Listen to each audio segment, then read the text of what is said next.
Hemos leído Efesios capítulo 4, versículos 1 al 3 para hablar de la unidad del Espíritu. La unidad del Espíritu. Y vamos simplemente a estudiar versículo por versículo, si el Señor nos ayuda, o por lo menos la mayoría de los versículos que alcancemos en la noche de hoy. Gloria al nombre de Jesús. La unidad en el Espíritu. Un escrito guiado por el Espíritu de Dios. El apóstol Pablo dice: yo pues, preso en el Señor, os ruego que andéis como es digno de la vocación con que fuisteis llamados. Recuerde usted que todos nosotros fuimos llamados. ¿Cuántos saben eso? Ahora dice una palabra muy importante: vocación.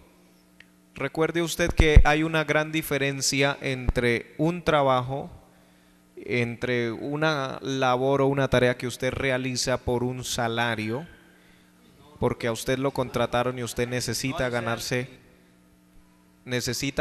su alimento, usted necesita su sustento, y por esa razón usted trabaja. Pero una vocación es diferente. Una vocación es cuando usted realiza una labor no por el salario, ni porque a usted le toca, sino porque usted siente la necesidad de hacer esa labor, aunque no gane nada. Gloria al nombre de Jesús. Por ejemplo, predicar el evangelio, secularmente la gente puede considerar que, por ejemplo, un pastor o ser un predicador es un trabajo. Pero en el caso de nosotros entendemos que es una vocación. ¿Por qué? Porque usted predica no por el salario, no por un dinero, aunque hoy en día ya se está viendo eso, ¿no? Ya se están viendo, por eso hablamos de profesionales del altar o profesionales del púlpito. Son personas que en realidad no tienen una vocación, o sea, no fueron llamados. ¿Entiende lo que le estoy diciendo? Cuando usted tiene una vocación es porque usted siente el llamado a hacer esa labor, y usted la hace. Si hay sustento a través de ello, lo hace, y si no lo hay, también lo hace. Gloria al nombre de Jesús. Y por ejemplo, en el caso del apóstol Pablo, el apóstol Pablo predicaba a Cristo y él no se sostenía de las entradas financieras que se supone que recibe el obrero a través de su labor evangelística, apostólica en el caso de él, sino que él trabajaba con sus manos, dice él. Recuerde que él hacía tiendas, carpas, realizaba prácticamente una labor de ingeniería, porque no era tan sencillo, no era tan fácil. Algunas de esas tiendas eran instaladas en lugares donde corría mucho viento y tenían que estar muy bien diseñadas, lo suficientemente capaces de soportar los vientos que vinieran. O sea, había todo un trabajo, un estudio para elaborar esas carpas. Digamos que era como una especie de arquitecto o ingeniero para poder realizar estas edificaciones, por decirlo así, que no eran como hoy en día de ladrillo, sino también habían edificaciones sólidas, pero él trabajaba haciendo carpas. Ahora él dice: os ruego que andéis como es digno de la vocación con que fuisteis llamados. O sea, él está hablando de algo que no tenemos un interés material para estar aquí. No sé si estoy hablándole a las personas correctas, pero yo no creo que usted está aquí en este lugar por causa de porque necesita un beneficio específico materialmente hablando. Si usted quiere beneficios materiales, usted se va a la calle a trabajar o a hacer otra cosa, usted no se viene a culto. Ahora, sabemos que Dios bendice. ¿Cuántos saben que Dios bendice? Dios prospera, Dios levanta y Dios nos ayuda, porque el Señor nos ha dicho eso en su palabra. Pero esa no es la razón ni la motivación para estar aquí. Amén. Aquí estamos para que el Señor nos bendiga espiritualmente, y lo demás es añadidura. Gloria al nombre de Jesús.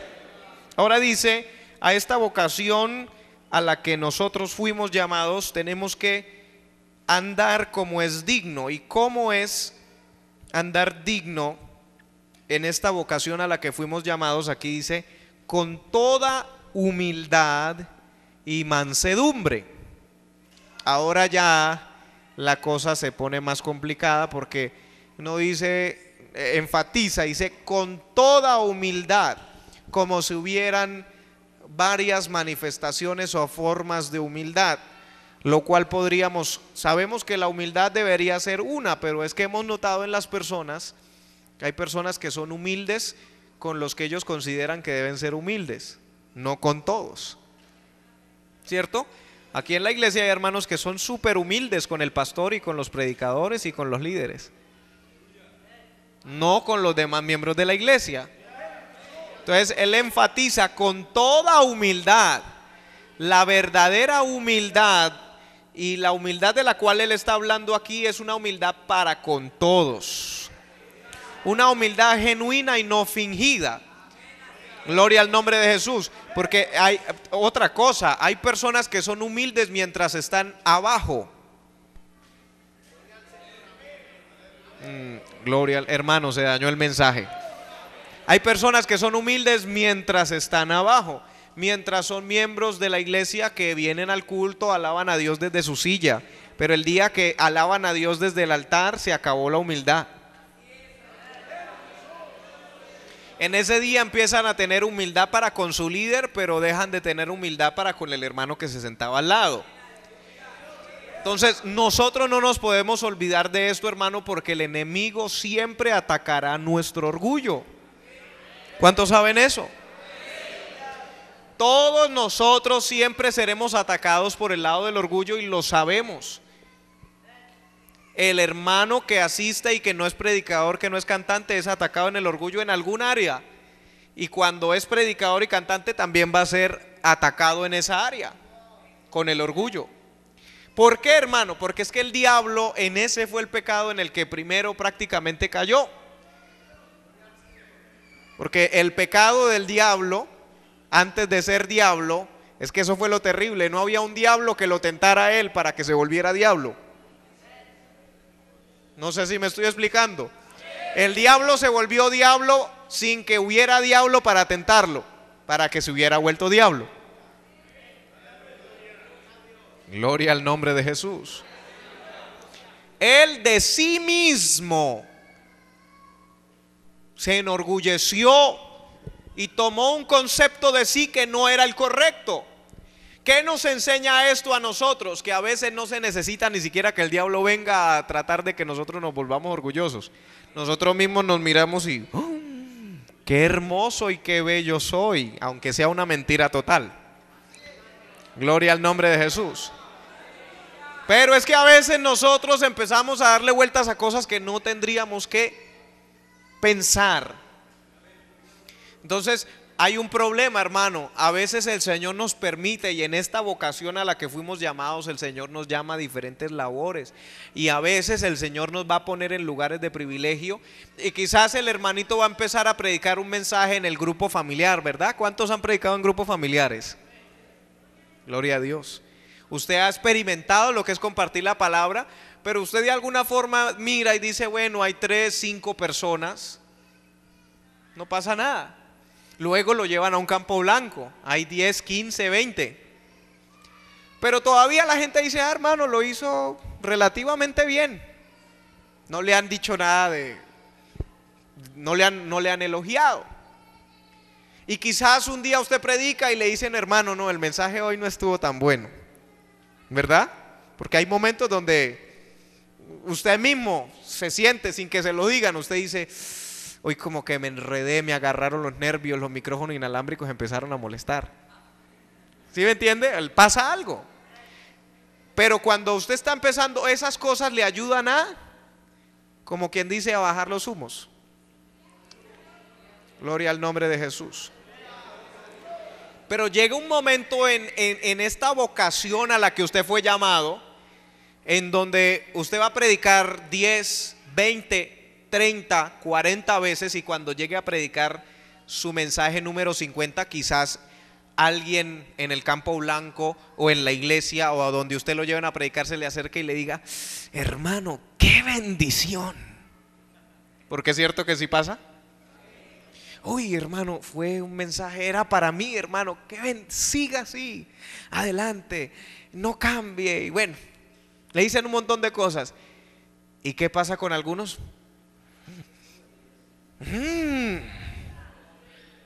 Sí, qué bendición, yo soy una bendición, ¿verdad? Hay que tener mucho cuidado. No estoy diciendo que usted se mienta a sí mismo o niegue o trate de esconder lo que Dios pueda estar haciendo con su vida, pero manéjelo con cuidado. La vida nos va a ir enseñando, pero nosotros tenemos que procurar que la vida no nos enseñe tan duro, porque al final usted se le va a bajar eso, pero procure que no sea de una forma. ¿Por qué se lo digo? Porque la Biblia dice que el que se exalta, Dios ¿qué? Y el que se humilla será enaltecido por el Señor. Entonces, ¿cuál es el problema que tenemos nosotros? Que a nosotros se nos olvida eso y entonces, ¿qué permite el Señor? De todas maneras usted va a bajar. Lo que pasa es que hay personas que pueden bajar porque ellos se humillan y hay otras personas que bajan porque tienen que humillarlos. Pero una cosa sí le digo: baja o baja. Si es que quiere perseverar en la vocación a la cual fue llamado, con toda humildad. Ahora, yo no le estoy diciendo esto porque yo sea el maestro de la humildad. Todos los días vamos aprendiendo. Cada día procuramos mejorar en nuestra humildad. La Biblia nos habla de una estatura conforme a la estatura del varón perfecto. Cuando usted llegue a la estatura del varón perfecto, ¿sabe qué quiere decir? Que llegó allá, que llegó al cielo. Pero habla de un crecimiento progresivo. El problema es que muchas veces examinamos nuestra vida y en lugar de haberme convertido en una persona más humilde desde que me convertí al Señor, a veces me he vuelto más orgulloso desde que me convertí al Señor. ¿Ha examinado usted eso? Si antes de usted llegar al Evangelio usted era más humilde que ahora que llegó al Evangelio. Ahí ya hay algo extraño. Porque se supone que si usted conoció al Señor y se convirtió al Señor, en ese momento su humildad debió haber crecido. Gloria al nombre de Jesús. Y tenga en cuenta que van a llegar momentos donde la gente lo va a elogiar o le van a decir cosas, y eso lo está permitiendo Dios. ¿Para qué cosa? Para aprobarlo. Yo sé que nosotros enseñamos, es cierto que Pastor Ove, que nosotros le decimos al pueblo: hermano, no dañe a los predicadores, no se le acerque tanto a decirle: uy, hermano, ese mensaje fue, usted era el profeta Elías. Se enseña. Procure no hacer eso con los predicadores porque usted los puede subir, pero a la vez nosotros entendemos que siempre Dios va a permitir que alguien venga y le diga algo así. Si enseñamos a la iglesia que no se lo diga, Dios va a permitir que un inconverso, alguien de otro lado, llegue y le diga al predicador eso.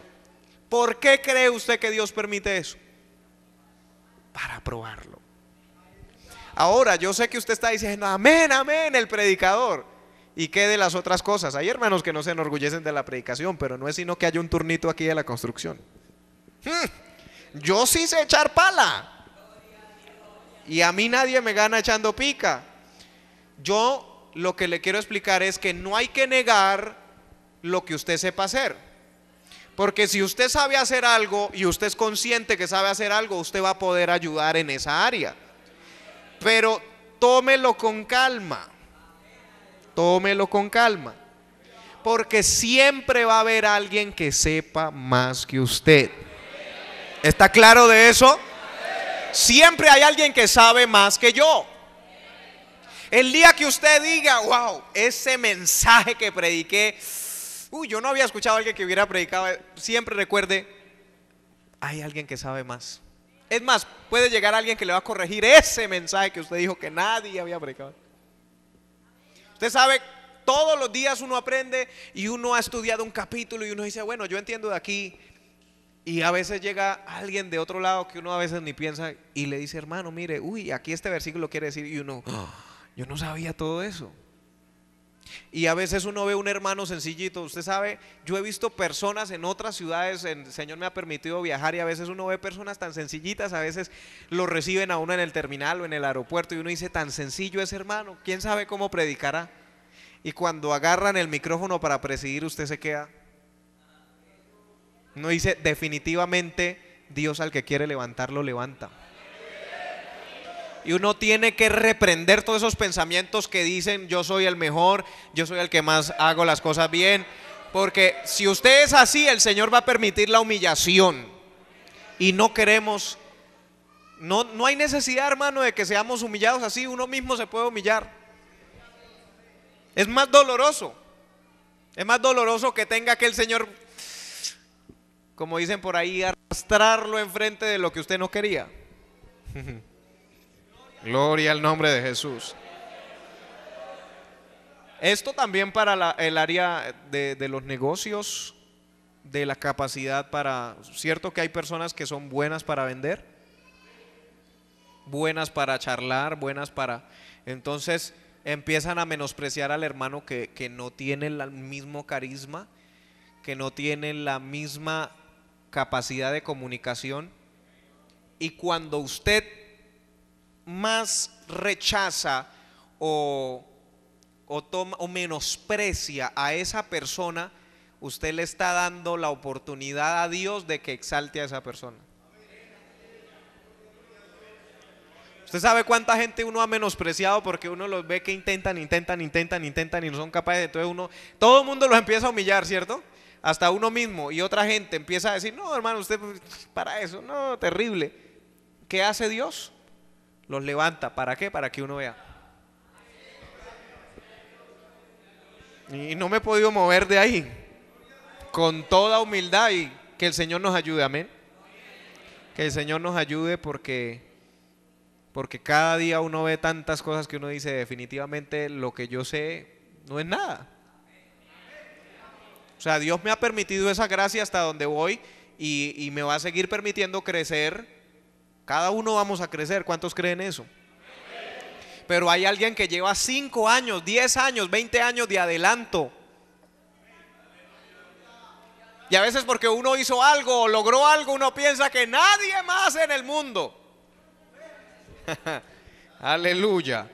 Dice que andéis como es digno de la vocación con que fuisteis llamados, con toda humildad y mansedumbre. Esta área es difícil. La mansedumbre no es solamente humildad, sino que también tiene que ver con el temperamento, ¿no? Cierto que es difícil manejar el temperamento. Usted dice, hermano, pero esto, ¿usted por qué está predicando eso? Porque está en la Biblia. Porque a veces queremos que nos prediquen de las alas, del cielo, de tantas cosas, de cosas profundas, de los misterios del reino de Dios, pero sin poder entrar al reino de Dios porque usted es una persona rebelde, revolucionario, airado, iracundo más bien. Esas cosas le van a estorbar a usted entrar al reino de los cielos, y usted está diciendo que quiere escuchar cosas profundas del reino de los cielos. Entonces creo que debemos ir en orden, ¿verdad? Con toda humildad y mansedumbre. Quiero decirle que la mansedumbre y la humildad nos permiten escalar y recibir respuesta a muchas de nuestras peticiones. En alguna oportunidad les enseñaba en una parte de la escritura donde Ana, la que no podía tener hijos, que Penina la irritaba, porque Penina sí tenía hijos y ella no. Dice la Biblia que ella se fue a llorar al templo y se fue a gemir, etcétera. Y dice la escritura que cuando ella estaba allá llorando amargamente, el sacerdote o sumo sacerdote, no recuerdo ahorita mismo, dice la Biblia que Elí, sí, pero no recuerdo el grado ministerial, si era sumo sacerdote o sacerdote solamente. Dice que Elí la vio a lo lejos, que ella estaba allá orando y estaba pues se veía como extraña, ¿no? Porque estaba muy afligida. Y se le acercó y le dice: mujer, digiere tu vino. ¿Sí? O sea, le dijo: mujer, ¿usted qué hace borracha aquí? Eso fue lo que le dijo. Y ella le dice: no, Señor mío, no tomes a tu sierva como una mujer ebria, borracha, sino que estoy con amargura de espíritu por causa del problema que ella tenía, que era que no podía tener hijos. Pero él veía que ella ya estaba orando y que movía sus labios, y él la tomó por borracha. Él era la autoridad espiritual. Si usted hubiera sido la persona que está afligido porque tiene un problema y está todos los años con el mismo problema, nada que se soluciona, y usted está con amargura de espíritu orando en la iglesia y llorando, y de repente viene el pastor y le dice: oiga, ¿usted qué le pasa ahí borracho? Salga del templo, respete. ¿Usted cómo respondería? ¿Se ha preguntado usted alguna vez? Porque tenga en cuenta que era una acusación falsa. Una cosa es que le hubiera dicho eso y que de verdad ella hubiera estado borracha, pero el asunto es que ella no estaba borracha. Tenía un problema, y la respuesta de nosotros habría sido: uy, este pastor sí, falto de discernimiento, ¿no? ¿Cómo se ve que el Señor ya lo cortó a usted? Y se habría adelantado a la profecía que le iba a dar Samuel. La mamá le habría dado la profecía: aquí será cortada toda tu familia, no habrá sacerdote en medio de tu casa, y mendigarán, el que quedare mendigará por un pan. Ella podría haber respondido de esa forma. Pero ¿cómo respondió ella? No, Señor mío, no tomes a tu sierva. O sea, cuando ella dice no tomes a tu sierva, está diciendo: yo estoy al servicio suyo. Porque recuerde que el término siervo y sierva en ese entonces era real. Ahora uno dice: aquí está el siervo de Dios, y aquí usted le dice: venga, siervo, y usted se siente bien. En ese entonces decir siervo o sierva era decir: yo estoy a su servicio como un sirviente, como un esclavo. Y decirle Señor está diciéndole: usted tiene autoridad sobre mí. Somos capaces nosotros, hermano, se lo digo, no estamos acostumbrados, pero que el Señor nos ayude. Y no se lo estoy diciendo porque yo sea el maestro de la mansedumbre. Se lo estoy diciendo porque necesitamos aprender esto. Yo lo necesito aprender, usted lo necesita aprender. ¿Por qué? Porque ese varón de Dios llamado Elí, a pesar de que se hubiera equivocado, ¿cuántos saben que los pastores se equivocan? Y que los siervos de Dios también somos humanos. A pesar de que Elí se había equivocado, ella le respetó a él y le respondió con mansedumbre, porque ella sabía que en él había una autoridad a pesar de estar equivocado. Quiero decirle que cuando su pastor se equivoca, de todas maneras él sigue siendo la autoridad, aunque esté equivocado. No sé si me entiende. No estoy diciendo que no se está equivocando. Sí se está equivocando quizás, pero sigue siendo la autoridad delegada de parte del Señor. Al ella responder con esa actitud de mansedumbre y de humildad, ¿qué sucedió? Él le dice: Jehová te conceda la petición que le has hecho. ¿Y qué sucedió? Ella se devolvió, no lloró más, comió, y dice que regresó, se llegó su esposo a ella, ¿y qué pasó? Recibió el milagro. ¿No cree usted que quizás tuvo que ver el que ella hubiera actuado con humildad y mansedumbre delante del varón de Dios?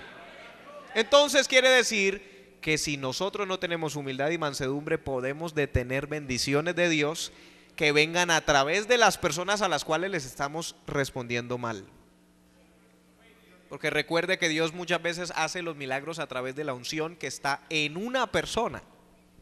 Y si usted trata mal a esa persona, quizás no permita el flujo del milagro a través de esa persona. Gloria al nombre de Jesús. Luego dice: soportándoos con paciencia los unos a los otros. Esa palabra soportar es como cuando usted está muy cansado y ya no aguanta más y usted dice: tengo que soportar un poquito más. Eso es. O sea, cuando aquí dice soportando los unos a los otros, quiere decir que lo van a molestar y que lo van a cansar.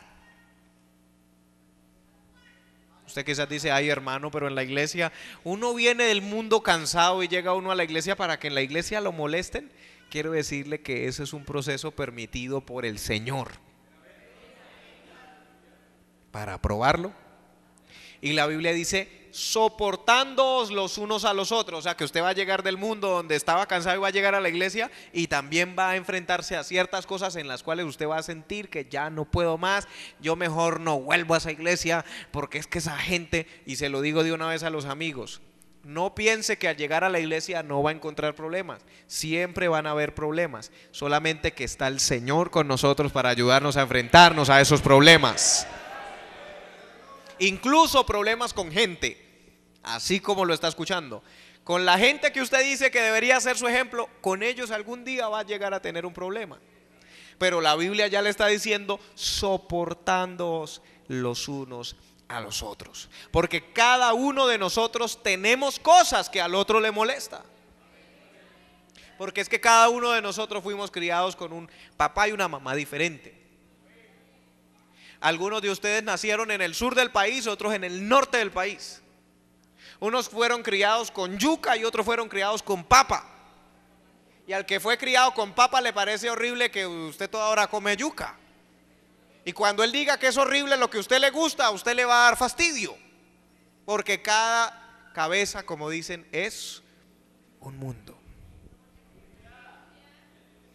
Cuando dice soportando, es cuando usted, el hermano, le diga, no hermano, es que la yuca es lo mejor que hay. Y a usted le encanta la papa porque usted es de Boyacá. Usted va a tener, si usted no quiere un problema, usted va a tener que decir, amén hermano, la yuca es lo mejor que hay. Aunque por dentro usted las tripas le hagan así, no, es la papa. Estoy solo dándole un ejemplo. En la iglesia usted se va, dígame si no es así en las actividades, la hermana que le gusta cortar los pedazotes, es que así es que se hace ese plato, y la otra hermana le dice, hermana, pero ¿cómo se le ocurre que va a cortar eso así de grande? Ah, es que así lo hacía mi mamá.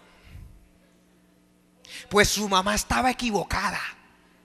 Ahí ya llegó al clímax. Ya se metió con la mamá. ¿Entiende lo que le estoy diciendo? Llega un punto donde usted tiene que decir, si yo no quiero un problema aquí, yo mejor soporto. Pero ¿cuál es el problema que tenemos nosotros? Y me incluyo bastante.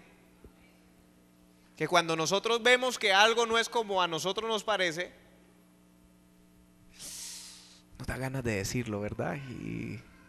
Y no solo decirlo, porque si solamente lo dijéramos hasta ahí estaba bien, pero no solo decirlo, sino de imponerlo.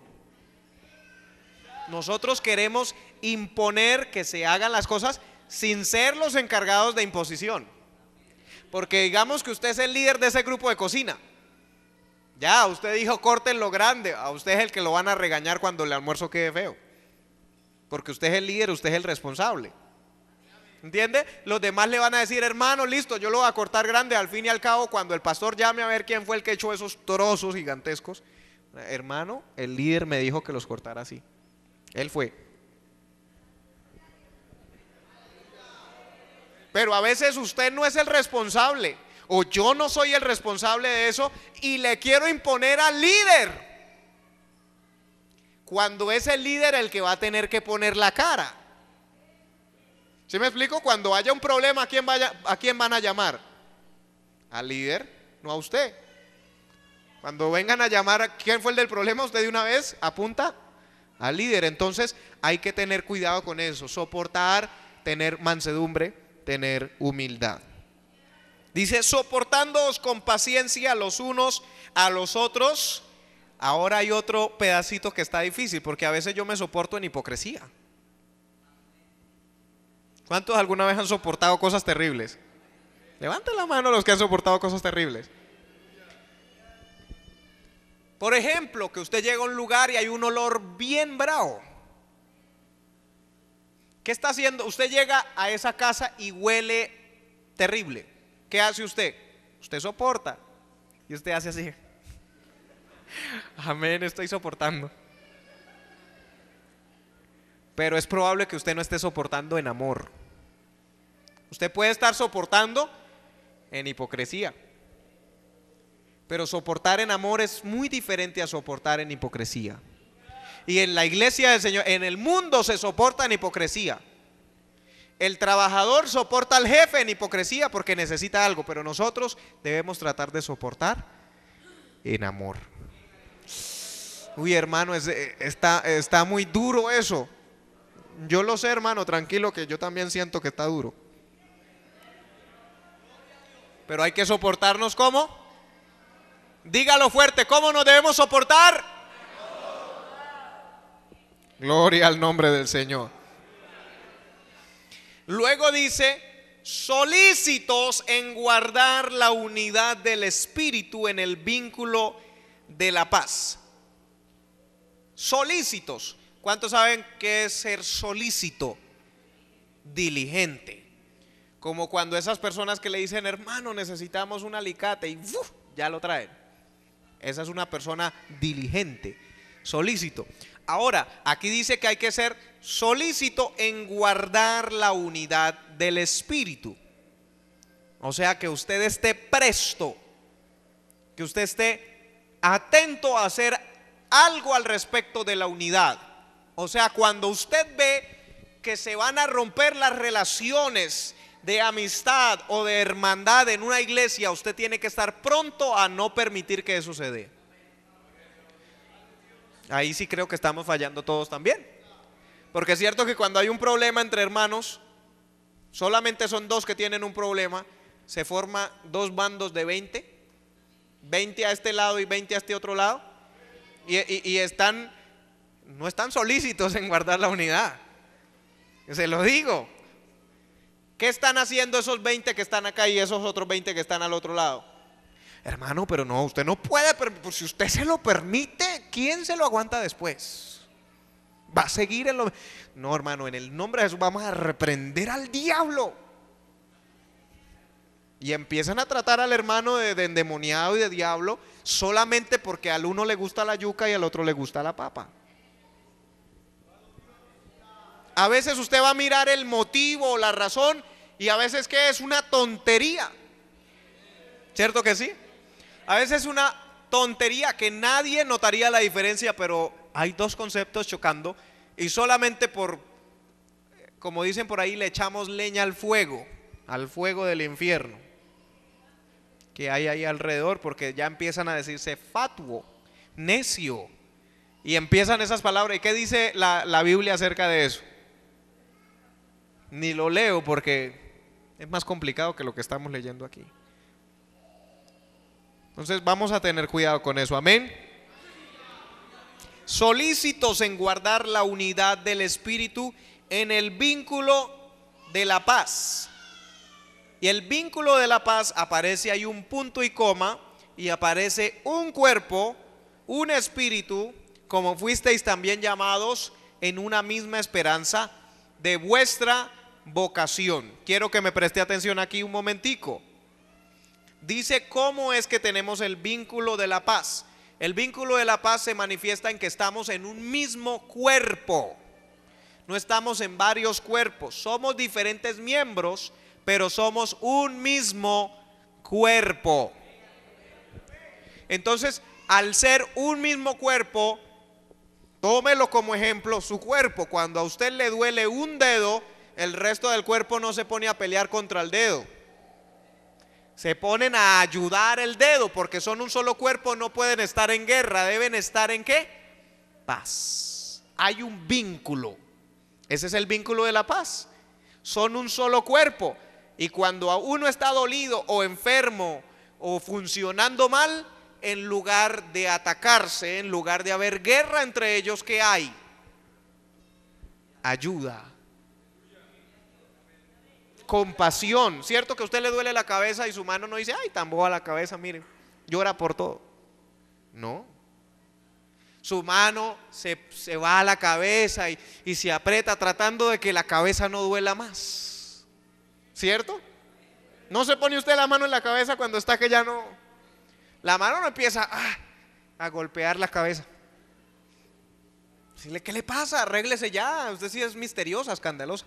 No, porque hay un vínculo de paz en ese cuerpo. Gloria al nombre de Jesús. ¿Cuántos todavía pueden bendecir al Señor? Gloria a Dios.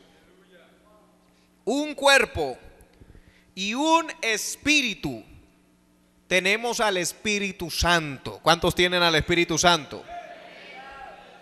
Entonces, lo hermoso y lo precioso es que en ese cuerpo, porque recuerde que el cuerpo sin espíritu está hablando de un cuerpo físico.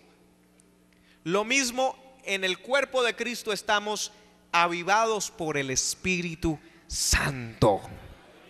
Nos mantiene vivos, nos mantiene enérgicos a cada uno de los miembros de ese cuerpo. Como fuisteis también llamados en una misma esperanza de vuestra vocación. Cada uno de nosotros debemos estar claros como iglesia de Cristo, como miembros del cuerpo de Cristo, qué estamos haciendo aquí y qué estamos esperando al estar aquí.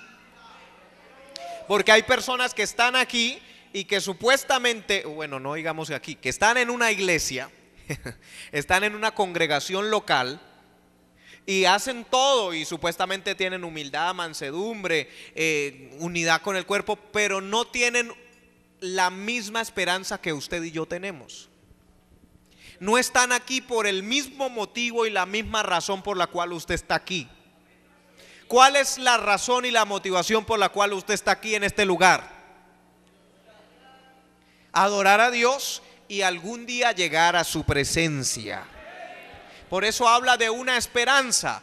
La esperanza se refiere a algo que usted está esperando, que usted tiene que esperar un tiempo. ¿Y qué estamos esperando nosotros? El día cuando suene la trompeta del Señor. Estamos esperando el día que seamos arrebatados para encontrarnos con el Señor en el aire.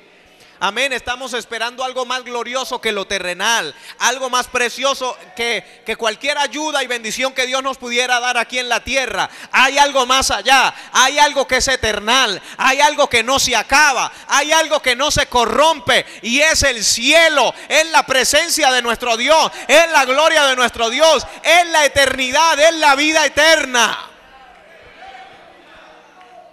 Entonces, si somos el cuerpo de Cristo, si tenemos al Espíritu Santo, al mismo Espíritu Santo, todos nosotros debemos tener una misma esperanza de la vocación con la cual fuimos llamados. Todos nosotros fuimos llamados a esa misma vocación y todos debemos tener el mismo enfoque. Y no es que Dios me ayude en mi trabajo, aunque Dios lo va a hacer. Y no es que se me arregle el matrimonio, aunque quizás usted llegó por eso a la iglesia, pero después de que usted llega a la iglesia usted dice, oh, hay algo más importante que eso. Quizás necesitaba que mi matrimonio se arreglara, pero hay algo más importante que eso. Y es la esperanza de todo el cuerpo de Cristo. ¿Cuántos tienen esa esperanza? Gloria al nombre de Jesús. Estamos hablando de la unidad del Espíritu. Si usted está aquí pero tiene otra intención, tiene otra idea, no estamos en nada, hermano. Porque aquí el apóstol Pablo está hablando de un pueblo que son un mismo cuerpo, que tienen un mismo espíritu y que van enfocados hacia lo mismo. Como dice en Hebreos capítulo 12, puesto los ojos en Jesús, el autor y el consumador de la fe. Y habla de poner los ojos en Jesús para correr la carrera con paciencia. O sea, usted está corriendo aquí no porque se le ocurrió o porque usted necesita un milagro en algo físico y terrenal. No, usted está corriendo aquí porque usted ve a Cristo allá. Gloria al nombre de Jesús. Dice un Señor. ¿Cuántos saben eso? No tenemos dos señores. La Biblia dice que no podemos servir a dos señores. Y en ese caso específico nombra servir a Dios y a Mamón, o a Dios y a las riquezas, como dice la versión en español. Pero también podríamos cambiarlo de las riquezas por otras cosas, porque hay gente que tiene muchos ídolos y no son estatuas, son otras cosas que tomarían el lugar del Señor. Tenemos un Señor Y si usted está en la unidad del Espíritu, no puede. Aquí los que estamos en este cuerpo, ¿cuántos están aquí en este cuerpo? Con el mismo Espíritu Santo y con la misma esperanza, no pueden tener 2, ni 3, ni 4 señores. Para que usted esté en la unidad del Espíritu, tiene que tener un Señor. Gloria al nombre del Señor, aleluya. Una fe, que el Señor Jesucristo habla de esa fe y dice: tener fe en Dios. Esa es la fe que tenemos nosotros, la fe en Dios. Porque hoy en día la gente tiene fe en la fe, tienen fe en el horóscopo, supuesta fe porque eso es superstición. Tienen fe en lo que diga el brujo, tienen fe, pero son fe falsa. Nosotros tenemos una fe y es la fe de la que habló Jesucristo, la fe en Dios. Y si usted está en la unidad del Espíritu, usted tiene fe en Dios, no en lo que dicen los noticieros, no en lo que dice la gente, no en lo que parece, sino en lo que es. Porque lo de Dios y lo que la palabra de Dios dice, eso es. Lo demás es lo que parece, lo que se siente, pero no es. Oh, gloria a Dios. Aleluya. Un Señor, una fe, un bautismo. Esto nos habla también de la doctrina. Esto nos habla, porque fíjese que primero habla de la fe y luego habla del bautismo. Usted no se puede bautizar sin haber creído primero. Y no puede haber creído si no hay un Señor primero en el cual creer. Entonces habla del Señor, luego de la fe en ese Señor, y luego por causa de haber creído en ese Señor, entonces viene un bautismo. Gloria al nombre de Jesús. Luego dice: un Dios y Padre de todos. Esto nos habla que los que estamos en la unidad del Espíritu creemos que Dios es nuestro Padre, no solamente nuestro Dios. ¿Cuántos creen en Dios? ¿Y cuántos creen que Dios es su Padre?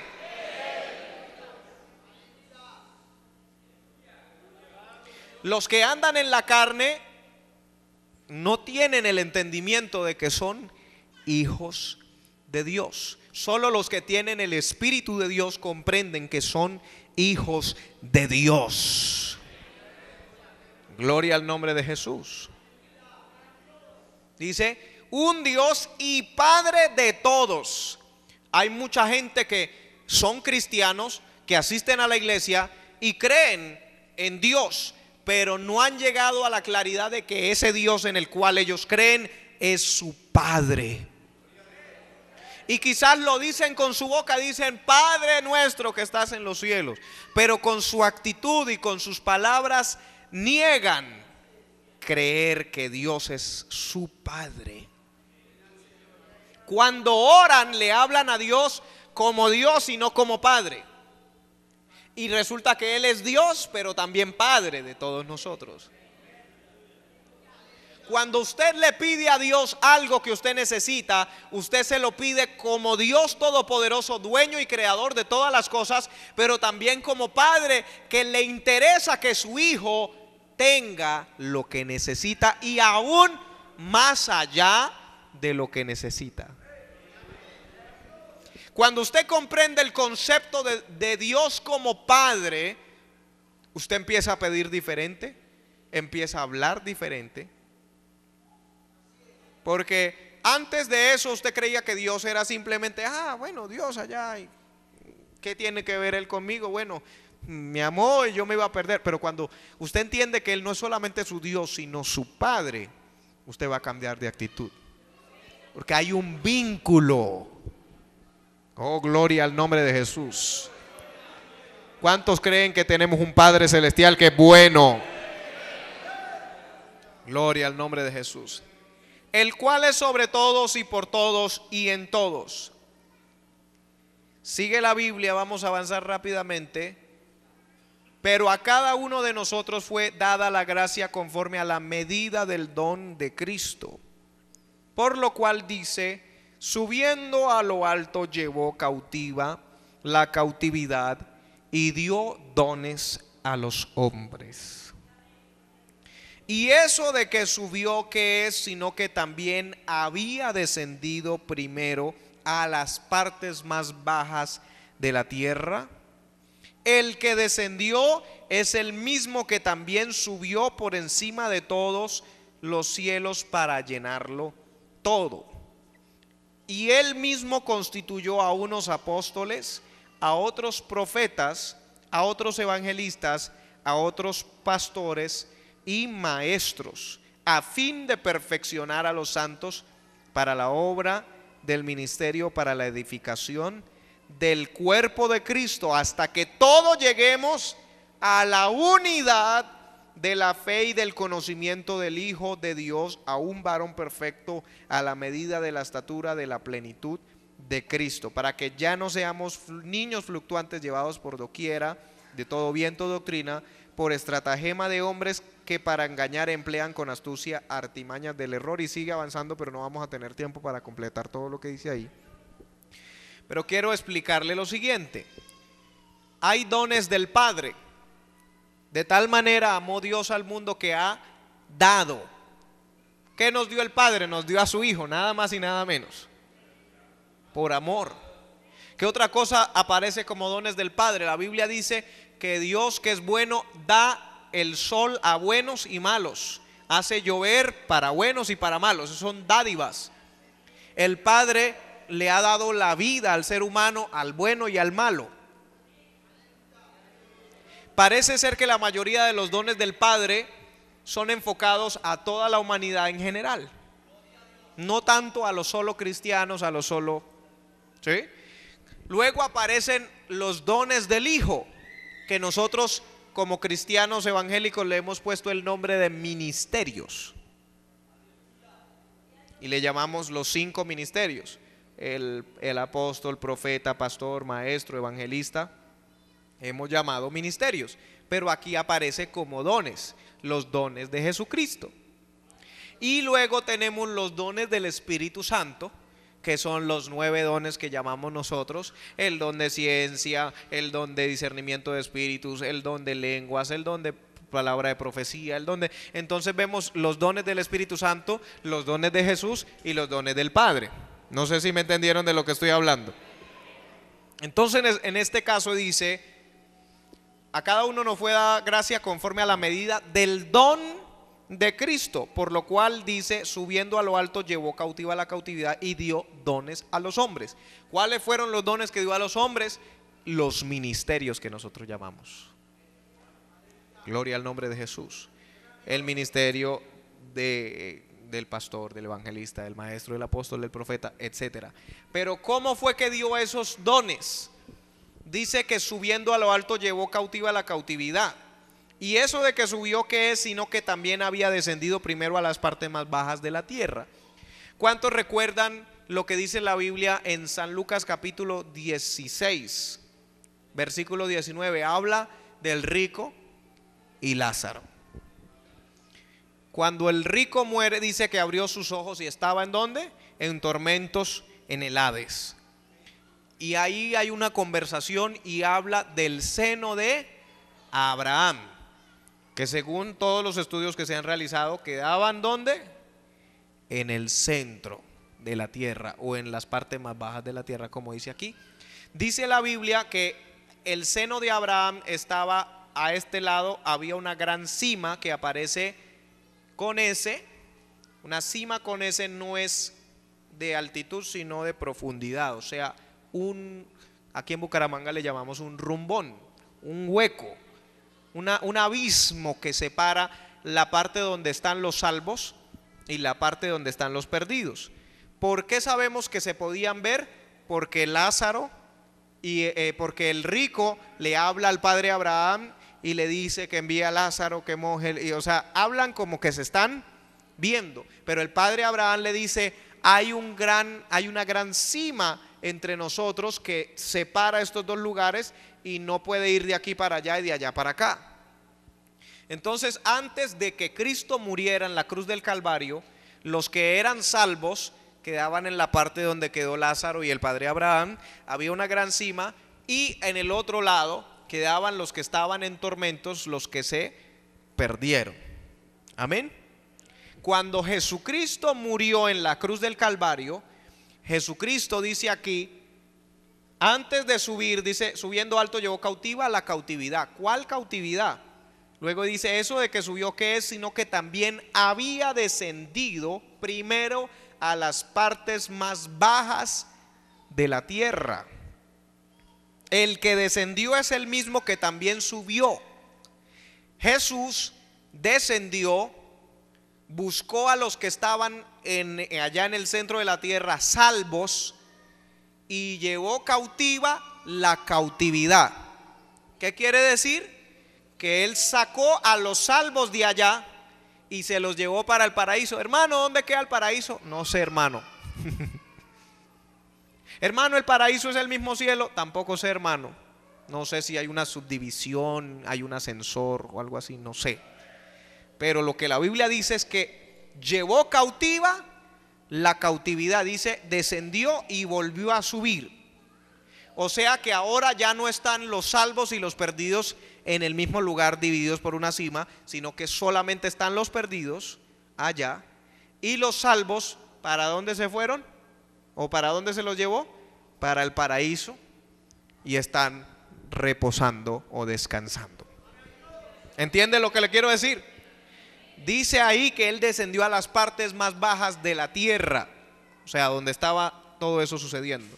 Dice, el que descendió es el mismo que también subió por encima de todos los cielos para llenarlo todo. Y Él mismo, después de hacer eso, constituyó a unos apóstoles, a otros profetas, a otros evangelistas, a otros pastores y a otros maestros. No se preocupe, hermano, si usted no ve al apóstol y al profeta aquí sentados. Lo importante no son los títulos, sino las funciones o labores que realizan.